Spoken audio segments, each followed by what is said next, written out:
Retired Police General Ricardo de Leon became the acting president of Mindanao State University, MSU system, in 2005. Appointed by President Gloria Macapagal Arroyo to address security issues, marking him as the first non-Mindanaoan and non-Muslim to lead the university. A move met with student protests due to his background, though he later initiated significant campus improvements through donations and infrastructure projects. The Interloper turned MSU president. At 3:30 p.m., January 21, 2008, at the Dimaporo Gym of the Mindanao State University, MSU, in Marawi City, University President Ricardo Dick de Leon PMA 71 was getting ready to turn over the post to the next president, Dr. Macapagal Muslim. MSU is the Philippines' second largest university system, after the University of the Philippines, UP. When Dick first came to MSU in 2005, the gym was dark and gloomy and full of molds. He had the building repainted and rehabilitated. It was now recognizable even at a distance with the big bold sign, Dimaporo Gym, posted in front. The semicircular entrance had a cemented sidewalk and well-trimmed grass. Fronting the building was a beautifully landscaped Peace Plaza. During the turnover ceremony, the gym and its immediate surroundings were filled with people. Many were unable to enter the gym, so they patiently lined up outside, all the way up the residential streets, hoping to get a last glimpse of Dick. Dick was seated with Dr. Muslim on the elevated tiled stage with its Mindanao-inspired decor.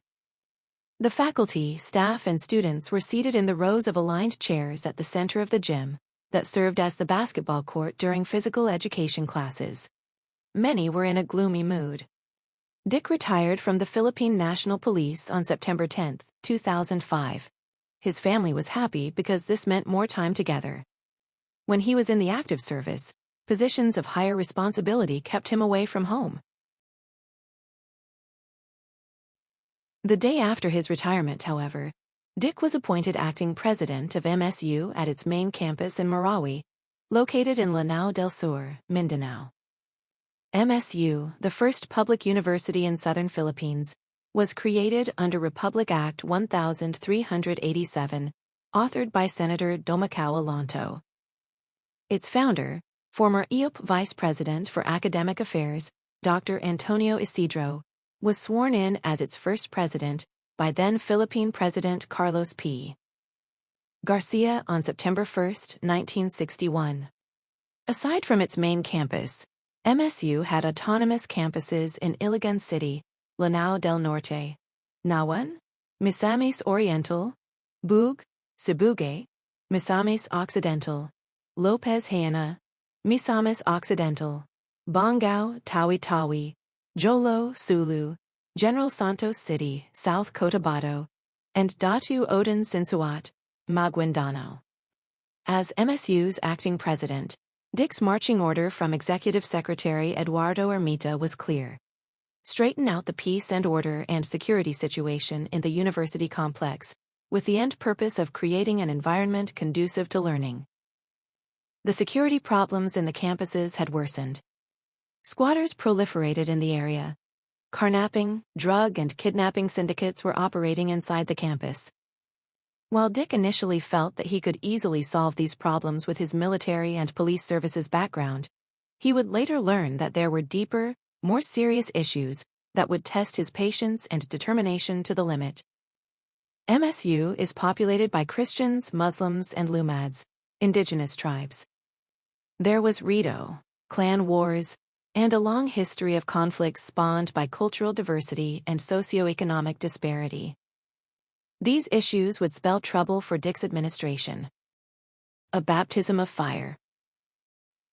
On his first trip to MSU as president, Dick marveled at the beautiful scenery. The route to the campus was bordered on both sides of the road by big trees and green grass. The 1,000-hectare main campus, located 4 kilometers from downtown Marawi, was 2,256 feet above sea level.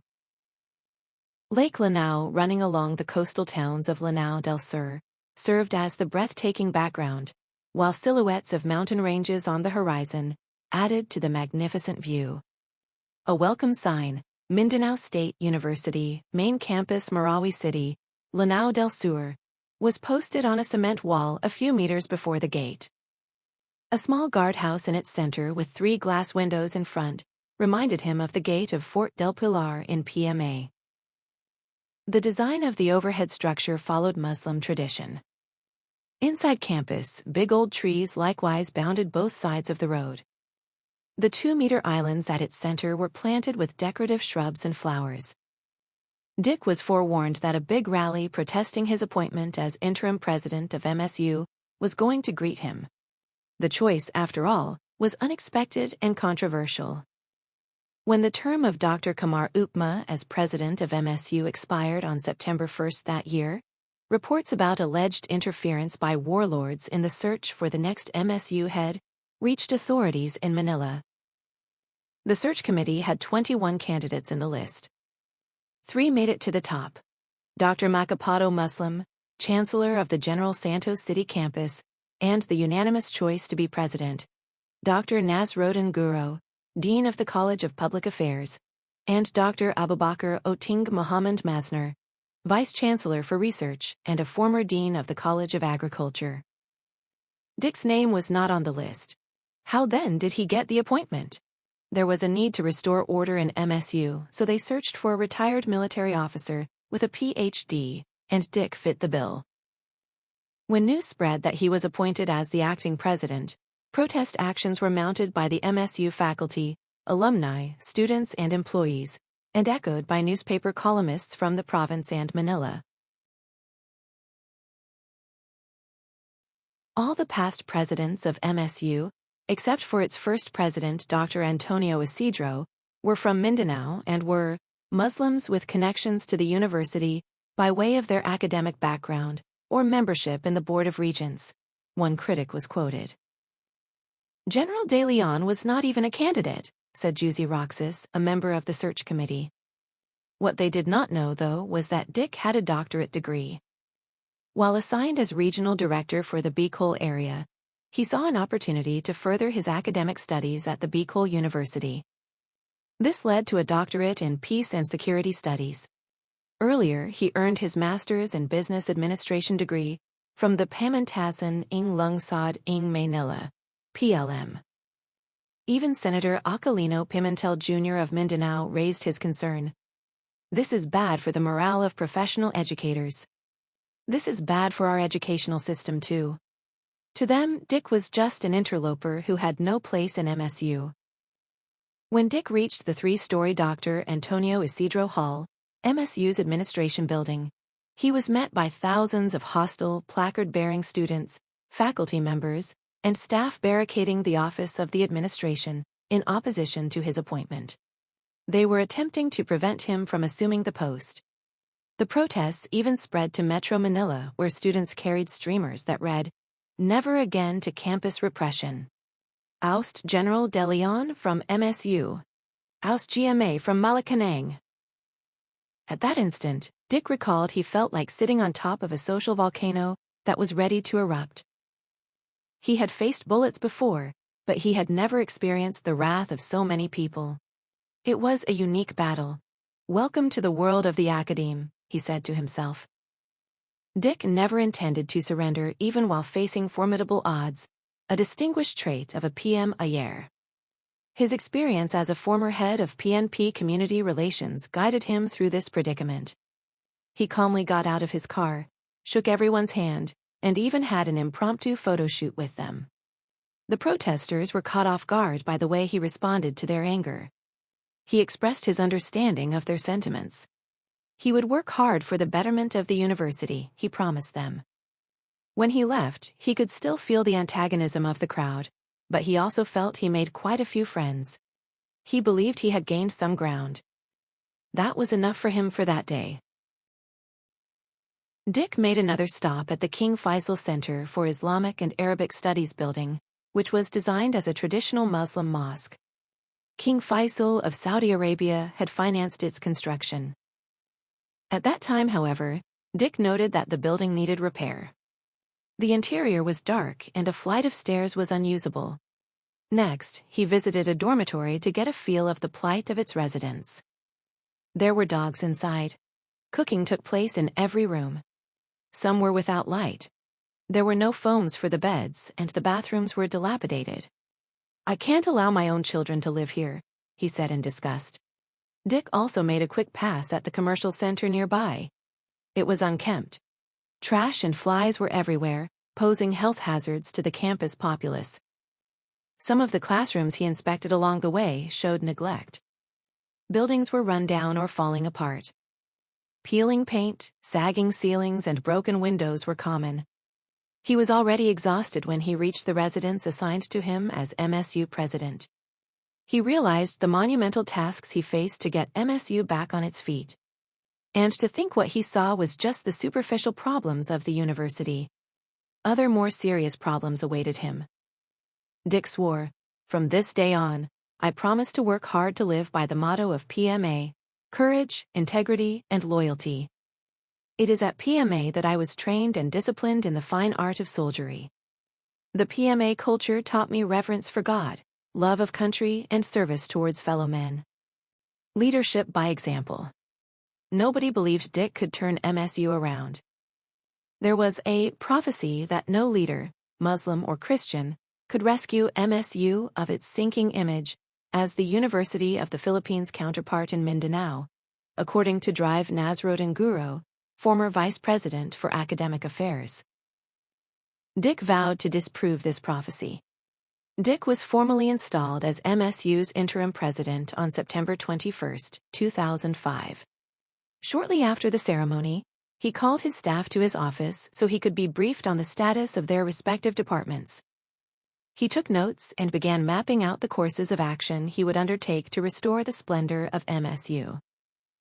First, he cultivated and relied on the basic tenets of human relations as a prerequisite to success. Leadership by example is a principle ingrained in PMA cadets from their freshman year to senior year. Dick applied that principle during his more than 30 years in the military service. He intended to do the same in MSU. He sincerely believed that if he starts doing good things, others will follow. One day, he put this dictum to a test. He went for a walk and picked up trash along the way. The people couldn't believe what they were seeing. The university president was picking up trash. Students and passers-by stopped what they were doing and followed him, until there was a small parade of people picking up trash in the streets. The small parade ended with a photo session with students using their cell phones. About 20 students joined the picture, while more were seen running to join. Photo sessions with students such as these soon become a hallmark of Dick's administration. From that day on, Dick would set the example. He wanted the grandstand cleaned. He swept the ground himself, expertly wielding a broomstick. The golf course needed vegetation. He planted decorative shrubs. He went out of the office of the president to go to the different academic and non-academic units, and into the streets to meet and introduce himself to the rank and file of the university. He led the flag-raising ceremony every Monday when he was on campus. He was seen everywhere, personally supervising and inspecting new construction, visiting colleges and classrooms, and talking to faculty and staff. Soon, everyone knew him by sight. His genuine concern for MSU was appreciated by all. One night in one of the campus student dormitories, the occupants were in a panic. Someone needed emergency transport to the hospital, but they couldn't find anyone to help them. Left with no recourse, they thought of the university president. Dick had promised them that they could approach him anytime they have a problem. He even gave out his mobile phone number to assure them of 24/7 access to him. Thus, someone sent him a text message asking for help. It was late, but it took only a few minutes for the vehicle that Dick sent to arrive. The students were deeply touched by the president's concern. To the students, Dick became the epitome of a loving father. "To us, he is Daddy de Leon or Daddy President," a student said. The name stuck. Everyone started calling him Daddy President. Dick likewise addressed the perennial conflict between the administration and the faculty by treating everyone as family. He constantly reminded the administrative personnel that they were there for the students, and even teachers should treat students as their children just like Dick did. His managerial skills are unsurpassed. Miriam Lagwindab, Human Resource Department, HRD Director narrated. Once credit for toil was spread around, volunteerism and self-sacrifice were not far behind. Teamwork was restored among all constituents. They were now one big happy family sharing the same goal and aspiration for MSU. After Dick established the groundwork and environment conducive to the effective management of MSU, he turned his attention to the physical improvement of the campus. Roping in the donors. On October 18, 2007, Dick met with Dr. Emilio T. Yap, President and Chairman of the Manila Bulletin, MB, one of the leading national newspapers based in Manila. He was also the chairman of Manila Hotel, a high-end hotel in Manila. In the course of their conversation, Dr. Yap invited Dick to join the MB family. Dick was surprised and caught off guard. The offer was very tantalizing. The salary was 4 times higher than what he was receiving as MSU president. But Dick refused. "I am delighted with your offer," he told Dr. Yap. "But right now, I view my stint at MSU as missionary work, and would like to finish the things we have started there." Dick could sense Dr. Yap's interest in what was going on in MSU. He informed the newspaper magnate of the various projects being implemented so the university can fulfill its mandate and responsibilities to the Lumads, the Christians and the Muslims, who made up the constituency of the system and the region. He told him about the plight of the poor but deserving students of MSU. "Sir, the real reason for my being here is to ask for your donation of 1 building to accommodate more students," he said. He told Dr. Yap that according to their estimate, an 8 by 28 meter building could house 3 8 by 8 meter classrooms and a 4 by 8 meter office. "We will need something like P1.119M for that building," Dick explained. Dr. Yap looked challenged. Obviously, he was impressed with Dick's sincerity and patriotism. He was silent for a few minutes. When he spoke again, Dick was totally floored. "How about P5 million for 4 buildings?" With the P5M check that Dr. Yap gave, plus outside financing that he sought from friends and supporters, the main campus underwent a massive facelift. 4 academic buildings were constructed. The integrated MSU Research and Development Center for Lake Lanao, the College of Natural Sciences and Mathematics, Biochem Research Laboratory / Classroom. The College of Agriculture Annex for the Department of Animal Science, and the College of Public Affairs Institute for Local Governance and Graduate School Accreditation Center. Another building at the MSU Lopez Haina campus was constructed with funds from his personal friends.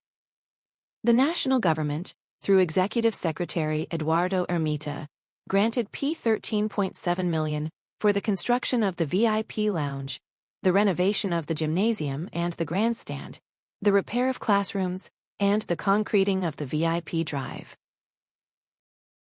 Another P2.5M was donated by the Speaker of the House, Jose de Venecia, for IT equipment. The Commission on Higher Education, CHED, gave P11.8M for the construction of the Statistics Center, the repair of classrooms and the Media Center, formerly Language Center, the repair and repainting of buildings and laboratories, the purchase of equipment, computers, an AutoCAD plotter, a water pump and hatchery, and the purchase of monoblock chairs for classrooms. Dato Ismail bin Mohammed, a Malaysian philanthropist, donated P6M for the further development of the King Faisal Center, a notable landmark in the Marawi campus. Using his own money, Dick visited Washington, D.C. to urge MSU alumni abroad to help. This paid off. Impressed by him, the alumni gave their initial contribution of $4,000 for the installation of a water reservoir that would provide the continuous flow of clean water to the dormitories on campus. A second water reservoir was eventually constructed with further fund support from the same group residing abroad. The physical changes inside campus, accomplished in record time, were considered by faculty, students, staff, and alumni as almost magical.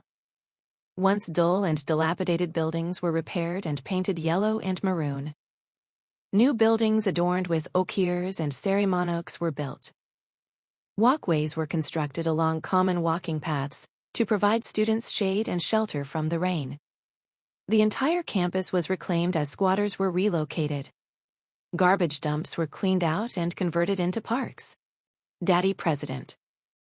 On August 23, 2007 at 10 a.m. in front of Isidro Hall, the MSU administration building, an estimated crowd of 2,000 people gathered. They included university officials, deans and directors of different academic units, faculty, staff, and students of the main MSU campus and external units of the university, some coming from as far as Baloy and Saguiaran. Athletes and coaches participating in the ongoing university intramural games stopped playing and joined them. They were expressing their strong support for the retention and appointment of Dick as regular president of the MSU system. The one-year extension of his interim appointment was ending in a month.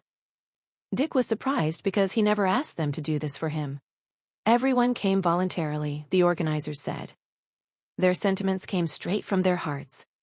Dick was deeply touched. Many were carrying placards and streamers expressing support. It was the biggest gathering of Muslims, Christians, and Lumads in recent memory, showing solidarity and rallying behind the president. The northern Mindanao media was there in full force. Participants were shouting, "We want Daddy de Leon as president. We love Daddy President." 2 weeks prior to the rally, unconfirmed reports of Dick's impending relief as MSU president by September 1, 2007, spread all over the campus, catching everyone by surprise. They couldn't comprehend that a hard-working, dedicated, and trustworthy leader, who had revived in just 24 months, an almost dying institution would not merit the support of the President of the Republic of the Philippines. The mood in the MSU campuses turned anxious and gloomy. Even his former enemies praised Dick. "He is an output of a wrong process, and that stands until now." But this man had proven that even a wrong process can produce a right man for the challenge. In fact, he stood 10 feet taller. MSU, when he came over, was a fragmented lot in almost all sectors of stakeholders. The order of the day then was, each to his own.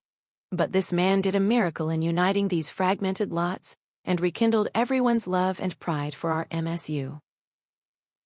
"These fragmented sectors are now one in support of the dream of this dreamer," wrote his former critic Juicy Roxas. Dr. Rebecca M. Alawi, Chair, Language Center, described Dick as the passerby who made a difference. At the rally for Dick's retention, a student representative read a manifesto of support. Another student read a personal message he sent to Dick to likewise express his support.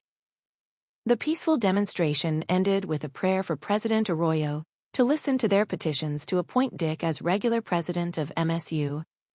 A few days later, Dick was granted a temporary stay of 3 months. He was allowed to serve as acting president till the end of 2007. An unquestioned legacy. On January 7, 2008, news of his relief exploded again. This time, it was for real. That Monday, Malacanang announced the end of Dick's stint as acting president of MSU. Dr. Macapagal Muslim was appointed as acting president effective January 4. At the turnover ceremony on January 21, 2008, Dick spoke over the loud cheering from the audience, shouting, "Daddy, Daddy, Daddy!" I looked back and saw myself in September 2005 at MSU, where the officials, faculty, and students were anxious but yearning for the change to happen in your dear alma mater. In a silent prayer of wisdom from above, with strong faith in God and the courage to confront the problems head-on, I made a vow that I will unconditionally serve, love, and inspire you so that together we will help MSU regain its glory as a center of hope, faith, and love for our children, he stated. Choking a bit, he continued. "And so I leave you.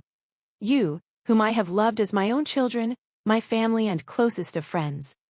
The 2 years and 4 months that I have spent with you are meaningful and memorable years that will always have a soft spot in my heart. You have strengthened my belief in the ability of people to beat the odds and make the extraordinary difference. To me, you are all heroes in your own right, for you have courageously withstood the challenges with me at this University of Survivors."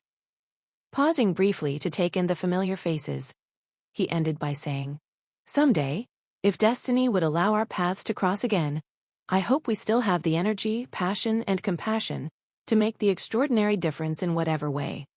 Let us keep the MSU spirit burning." He ended his speech with a reminder. "And in the passing of years, should my name cross your minds again, please remember that more than everything else, my service is a gift of love." Everybody stood up and gave him a long ovation. Shouts of "Daddy, Daddy, Daddy" echoed in the gym as tears flowed. Many struggled to get a last glimpse of the man who was considered the architect of change in MSU.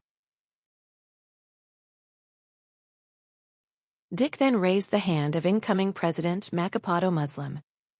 Seeing that the audience was visibly irked by his relief as president, he exhorted them to exercise sobriety.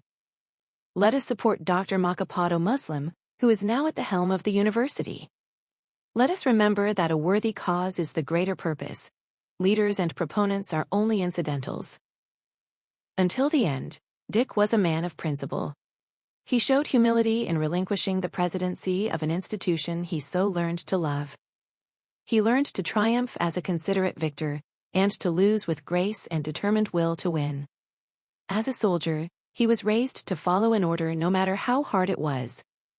The class of '71 has many firsts in its collective cap. Dick's service in MSU is one of them. In the more than 100 years of existence of PMA, Dick de Leon holds the distinction of being the only PMA graduate, among the more than 3,000 so far, to head a major university system. His achievement in the academic world was duly recognized.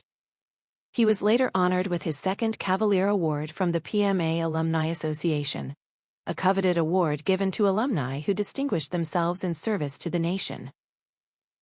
After 2007, Dick's career in the field of education continued as he became the executive vice president of a prominent private university, the Centro Escolar University in Manila. Other Matatags preferred to step down from their private careers to enjoy full retirement, or to engage in not-so-stressful business ventures.